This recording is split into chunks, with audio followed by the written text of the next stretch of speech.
Hello and welcome to another special episode with Dovida Geelong, Bellarine and Surf Coast. In today's episode, we're diving into an exciting and important topic, the Supports at Home program. It's a new initiative in Australia designed to provide comprehensive support for individuals needing in-home care, and this program is set to make a significant difference in how people live independently and also how they receive care within the comfort of their own homes. We hope this session is valuable to you all. Giselle, can you talk a little bit more about the new program? I sure can. Thanks, Danny. So the Support at Home program is now going to be starting on the 1st of November this year, 2025. So there has been a delay in the program from its original date. And this program will be replacing the Home Care Package program and the Short-Term Restorative Care program.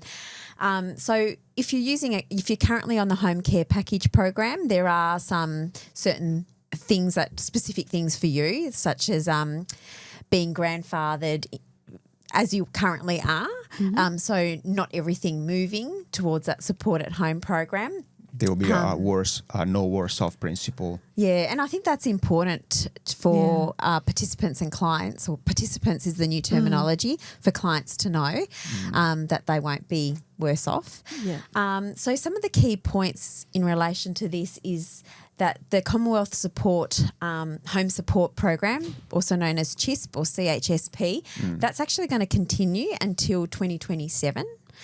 There is going to be a single assessment process as part of that the reform as well. And the whole intention as well for this as well is that the government funding will allow more people to take up the program and shorten the wait lists that we are currently seeing. So I think they're predicting or hoping for a wait list of around 3 months as time goes on. So that's what the government is working towards.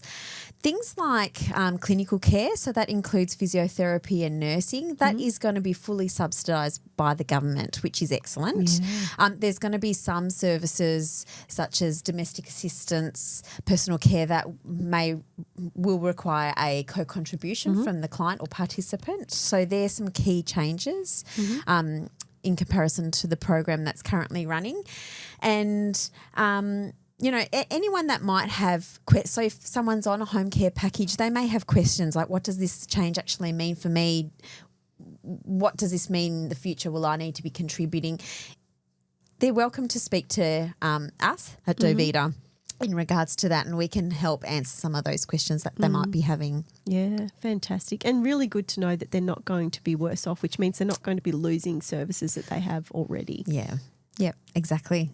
So, Giselle, will participants actually have to pay more for services?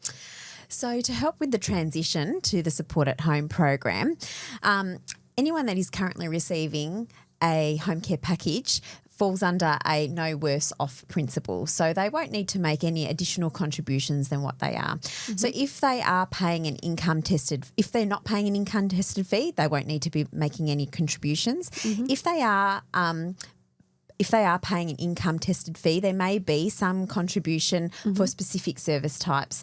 So as mentioned before, anything that falls under clinical services, nursing, physio, OT, there will be no contribution required because that's going to be all covered by the government. But for some of the other services like domestic assistance, meal preparation, some transport, there would be a co-contribution required with that. Yeah, and the key date to remember then is the 12th of September 2024. Right. So basically, if you were assessed and eligible to receive a home care package or government funding, before that date, you'll be into the no worse off principle. Yeah. So you'll still be effectively co-contributing the same level of money that you've been doing up until now. But if you were assessed and deemed eligible after the 12th of September 2024, then yes, you will need to start making those co-contributions from 1st of November 2025. So that would mean for someone in that transition of like applying for that and getting applications into, they'd want to be doing it before that date. Well, technically, it's already late. Basically, if you're now applying and you're getting assessed done, you automatically fall within the new system. Okay. And that will kick in on 1st of November 2025. So just to clarify, if on or before the 12th of September 2024 you're already receiving a home care package, or you went through the assessment process, or you're also on the national priority waiting list, then you will fall under the no worse off principle. Great. Anyone that gets assessed after that date, then they fall into the new support at home program rules. Yep.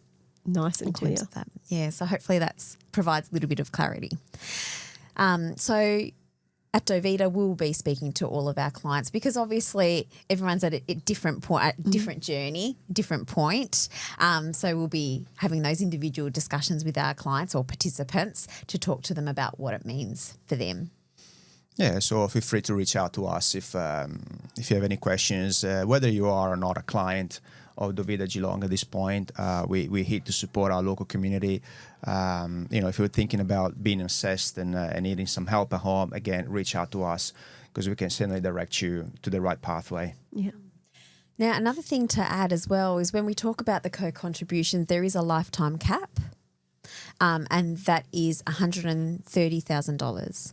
So once the contributions hit that value, then there's no more contributions to be made. So, Gio, what about a participant with unspent funds? Are they going to lose them?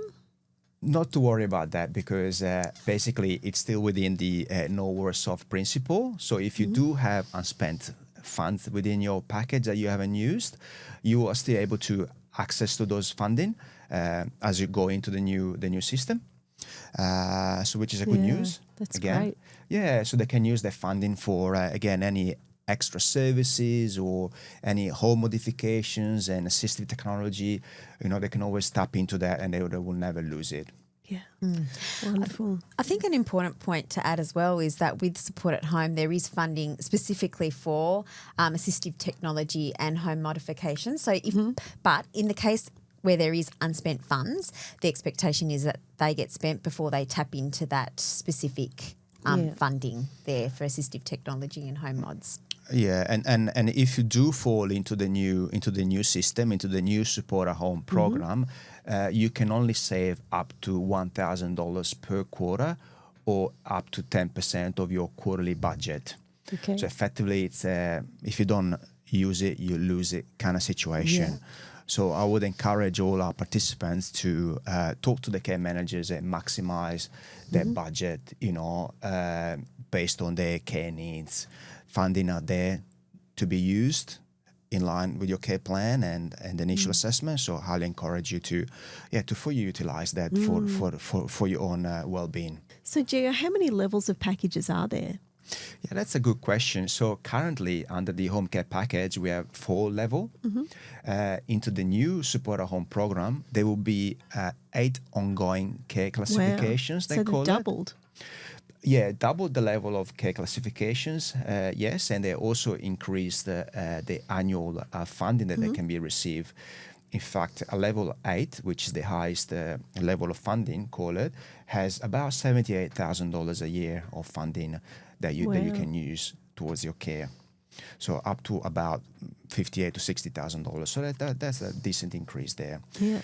And on top of this 8 level, there are other 2 short-term classifications, they call it. There's one for, again, two short-term pathway, one for restorative care pathway, and the other one is the end-of-life care pathway.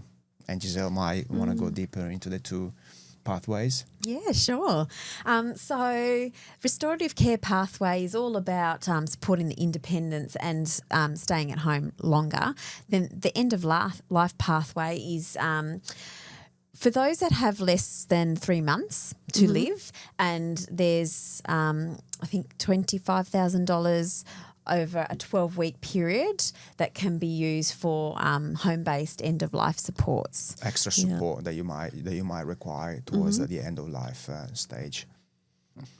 So, Giselle, will people who already have a home care package need to be reassessed? No, they won't need to be reassessed. So they'll be put into the package level that matches their current funding accordingly. So no, they don't need to be reassessed at all. However, in the instance that this is applicable if they're in the home care package program, it's currently how it works. If you are looking to go to the next level, then that would require a assessment. But so that doesn't really change anything. But otherwise no reassessment needed. So, Giselle, can you share a little bit more about the single assessment system?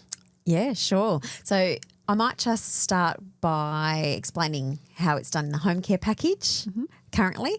So at the moment for an assessment, there's a couple of teams that do it. There's the RAS team, there's ACAS team. So it depends on whether looking at funding for CHSP or home care package funding depends on what assessment team would come out to you. Exactly. Whereas with support at home, it's a single assessment process. So one team that does all of it. So that is much more beneficial to make sure that there's consistency in terms of those assessment. Yeah. It's much easier for clients or participants to be able to understand the assessment process as well. And access to government funding. Yeah.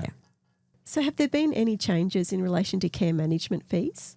Yes, Danny, there is a big change in that space. Now the government has introduced a cap of up to 10% for care management fees. It used to be 35%, and there used to be also a package management fee component. And whereas now, basically the package management cost, if you want, needs to be incorporated into an hourly rate of the care service delivery. So effectively it's 10% or up to 10%, and that's also valid if you choose to self-manage your own package, still up to 10%. Wow. So you may as well have someone do it for you. Well, in essence, yeah. We don't actually offer the self-management approach. I mean, we still charge up to 10%, and we will do, you will have a care management assigned to you that they will get to know you really well and assist you, really understanding how to make the most of the funding allocated to you. But more importantly, develop a comprehensive care plan that will be used as a baseline for your well-being. Yeah. Right, and understanding your goals, your wanting, what you want to try to achieve out of this program in accordance with the legislations and all the rules that governs providers like us. Yeah. So is there any other information in relation to the pricing changes that we need to know about? So pricing will now be a unit pricing model. So everything needs to be incorporated into that hourly rate. So things like, in the home care package world, we had package management fees. That all needs to be brought into the hourly rate. Things like travel needs to be brought into the hourly rate. So providers are reworking or needing to rework the pricing. It's completely different. So you'll see a higher hourly rate because that's now incorporating all those other things that were separate before now into that rate there. So it's significant change. Yeah, with that though, the care management fees and the package management fees again will decrease to up to 10%. So basically, there won't be much difference in terms of overall number of hours of care. So it'll be about comparable. Yeah. I think that's an important thing to look at and to distinguish is that it's essentially you're taking from the package management fee and you're just putting it into another fee. So it sort of all works out to be the same. Musical chairs, really? Yep, a little bit. Well, that's been such great information, very, very helpful. If people have some questions and they want to get in touch, what's the best way for them to do that? We encourage them to get in touch with us and they can go to our website or our email or call the office. We're more than happy to help, and we understand that it is can be confusing, can be challenging, specifically for clients but also for their loved ones who might have more questions. We're so happy to help and answer any questions specific to their situation.